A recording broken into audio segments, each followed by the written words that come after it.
पर ये विषय अनेक अनंत, मन कहता है इनको भोग लो फिर हम भजन कर लेंगे। कभी नहीं, तुमसे सत्य कहता हूं, जितना इस मन की बात को मानोगे उतने प्रभु से दूरी होती चली जाएगी। और ये सिखाता है कि जलन हो रही, अगर भोग लेते हैं तो शांति हो जाए, फिर बढ़िया भजन कर लो। इसकी शिक्षा यही होती है, क्योंकि जानता है भजन के लोभ से ही हमारा साथ दे देंगे। साधक जहां उसको उसकी इंद्री का भोग दिया मन को, बस फिर वो उसको ऐसा फंसा के पटकता है कि भजन कब कहां कैसे हो रहा था सब गायब हो जाता है, और वही भोग चिंतन, वही विषय चिंतन, वस्तु चिंतन, शरीर चिंतन। बहुत सावधान। इसलिए वास्तविक अनुराग प्राप्त करने के लिए भोगों का राग, शरीर संबंधियों का राग छोड़ना ही होता है। इस राग को मिटाने के लिए वाणी से गुणानुवाद करो, हृदय से चिंतन करो, नेत्र तुम्हारे जहां जाएं वहां प्रभु की उपस्थिति देखो।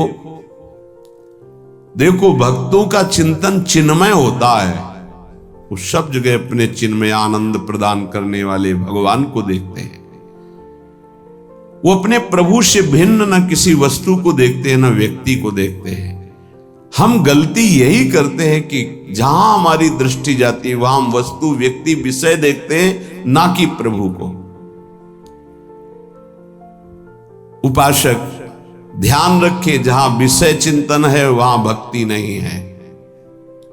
जहां भक्ति है वहां भगवत चिंतन है, विषय चिंतन नहीं है।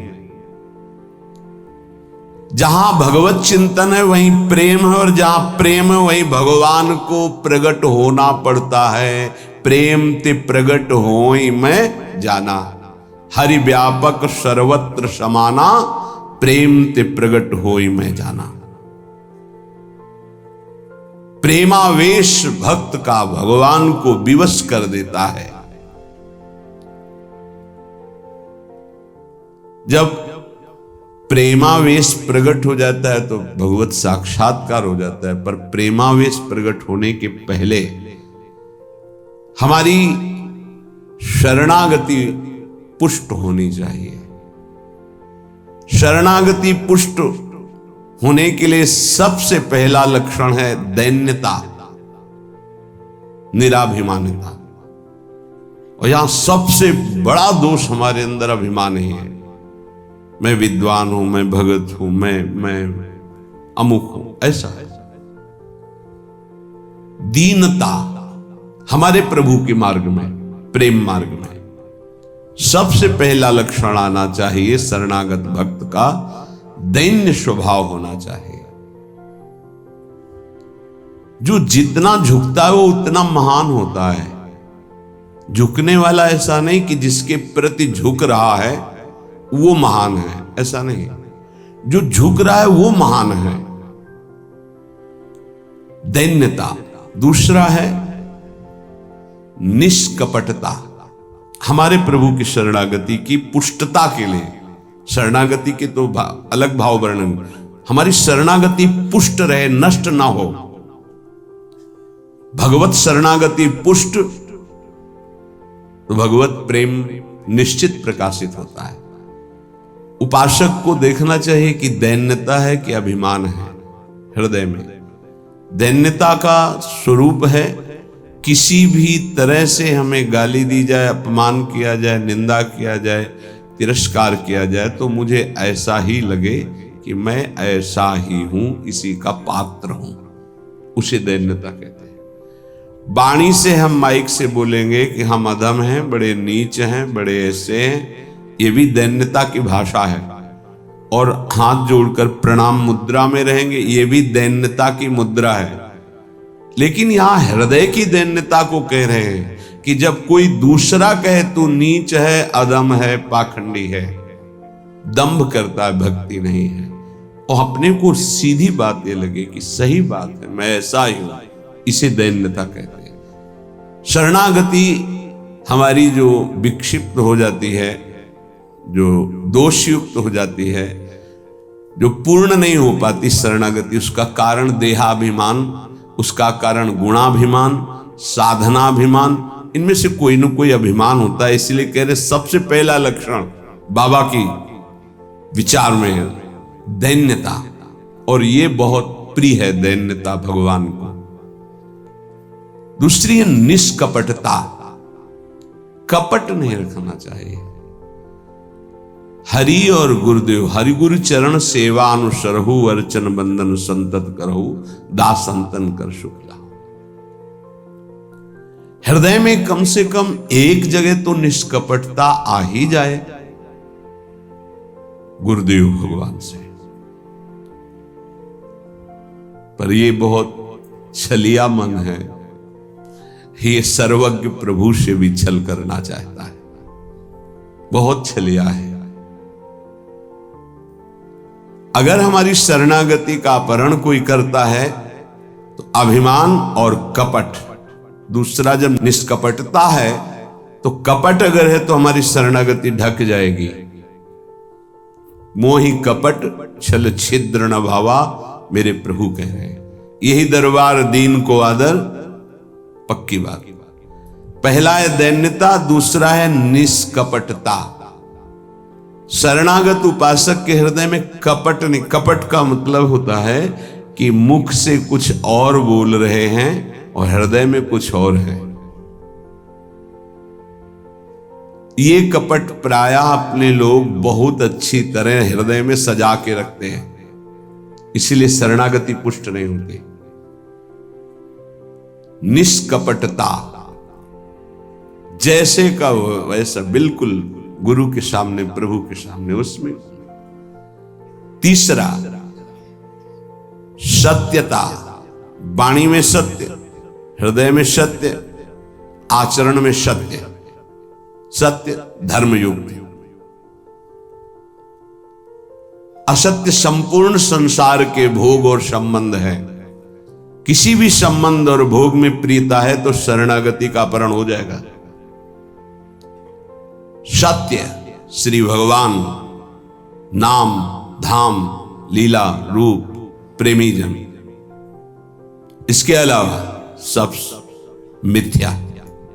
जितना कुछ देख रहे हो परिणाम देखा जाता है, परिणाम में सब झूठा।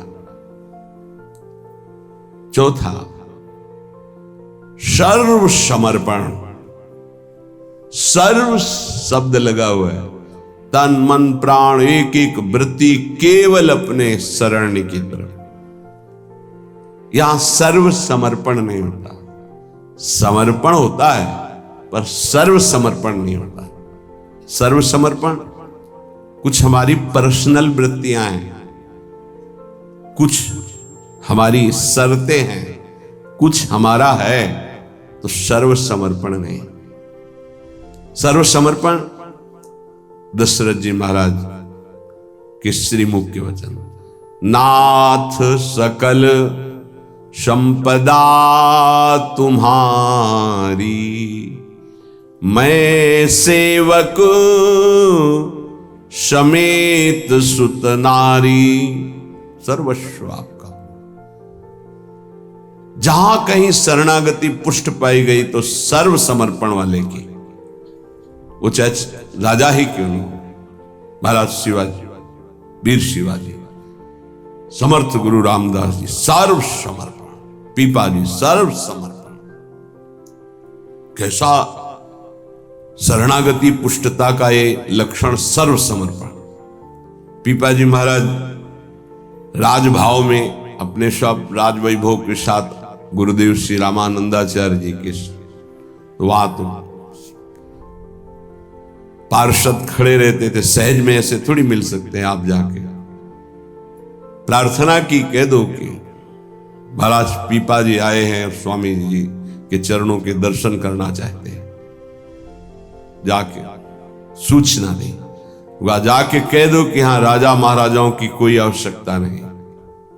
स्वामी जी साक्षात भगवान का स्वरूप रामानंदाचार्य जी आए और उनका महाराज का आदेश है कि हाँ किसी राजा महाराजा की जरूरत नहीं। तो उनको लगा मेरे से कोई गलती हो गई। अच्छा, समस्त राज सैनिकों को, राज पोशाक को, सब एक साधारण को कहा कह दीजिए कि नीच पीपा दर्शन करना चाहता है श्री चरणों के। अधम पीपा स्वामी जी से कहा, स्वामी जी ने कहा कह दो यहां खड़े खड़े क्या करता है, और समीप में कुआं है वहां गिर जाए। आए और कहा आदेश है स्वामी जी का, वो समीप में कुआं है वहां आप जाकर के गिर जाइए कुएं में, जो आज्ञा। स्वामी जी बिल्कुल नजदीक पहुंच रहे कुएं के, स्वामी जी बिल्कुल अब पहुंच गए हैं, अगला कदम रोक दो, रुक जाओ, वापस आ जाओ। स्वामी जी निकल के आए, दर्शन दिया, जाओ हम स्वयं आएंगे तुम्हारे नगर में, फिर तुम्हें मंत्र और विरक्तता सब प्रदान। महापुरुष बना दिया। पीपा जी का पावन चरित्र है, सर्व समर्पण, प्राण समर्पित है, कुएं में गिर जा मतलब तन प्राण सर्व। पहले में राज धन वैभव, बड़ा शरणागति का महामहिम स्वरूप है। ये समर्पणता तो हम दिखाते हैं, लेकिन सर्व समर्पणता नहीं। कुछ अपना है, कुछ आपकी बात मान लेते हैं, इसीलिए वो खिचड़ी बनी रहती, शरणागति नहीं हो पाती। जब उपासक के हृदय में अपना अस्तित्व रहता है तो उसको भक्ति नौटंकी नाटक नजर आती है। अपनी वासना की पूर्ति, अपनी इच्छा की पूर्ति के लिए वो भगवान की उपासना को नाटक समझने लगता है। अगर अपनी वासना, अपनी इच्छा, इसका त्याग कर दिया जाए तो भक्ति का परिचय मिलता है। प्रायः बड़े बड़े महाभागवतों के घर वाले ही, परिवार वाले ही उनको नहीं समझ पाए और उनका तिरस्कार करें। इस बात के लिए वो जैसा चाहते हैं वैसा आप चलिए, उनको जितना पसंद है आप कीजिए। जैसे कुछ भक्तों को कि हमको पूरी रज लगाना पसंद नहीं, बस हल्का सा तिलक लगा लीजिए, क्योंकि आपने गुरु मंत्र लिया इसलिए तिलक लगा लीजिए। ये जरूरी है पूरा मुंह में थोपना, क्योंकि तुम्हारी दृष्टि नहीं है ना, तुम रज पसंद नहीं करते, गाल गोरे पसंद करते हो।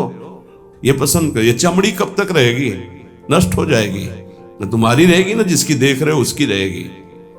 पतन हो जाएगा। जिन जिन भक्तों का विरोध किया उनका पतन हो गया। ये सर्व समर्पणता भक्ति में जब साधक चलेगा तो अपने आप आ जाएगा, उसको किसी की कोई परवाह नहीं रहती। अपनी भक्ति में कहीं आंच नहीं आने देगा। जीवन की बाजी लगा दी है, अनंत जन्मों से बिगड़ी बात को बनाने चले हैं। तो हम ये देखते हैं कि देवता परिवार वालों की बुद्धि में बैठ करके उसको शरणागति से भ्रष्ट करना चाहते हैं। बस जैसा हम कहें वैसा तुम्हें चलना है। अब भी तुम अपना अधिकार रखते हो, भगवान की कृपा मनाओ कि अभी तुमको कुछ मान रहे हैं इसलिए सुन रहे हैं वो भक्तजन, और ना माने, केवल प्रभु को माने। तो रत्नावती जी ने मूड मुड़ा लिया, खिलाफत में बैठ गई उनकी आज्ञा के खिलाफ। राजन्नाज से त्यागती हूं, इस महल में प्रवेश नहीं करूंगी, केवल श्री भगवान का आश्रय लेकर संतों के बीच में रहूंगी। जो बिगाड़ना है बिगाड़ लीजिए। आखिरकार साष्टांग दंडवत और चरणों में गिरना पड़ा पूरे चरित्र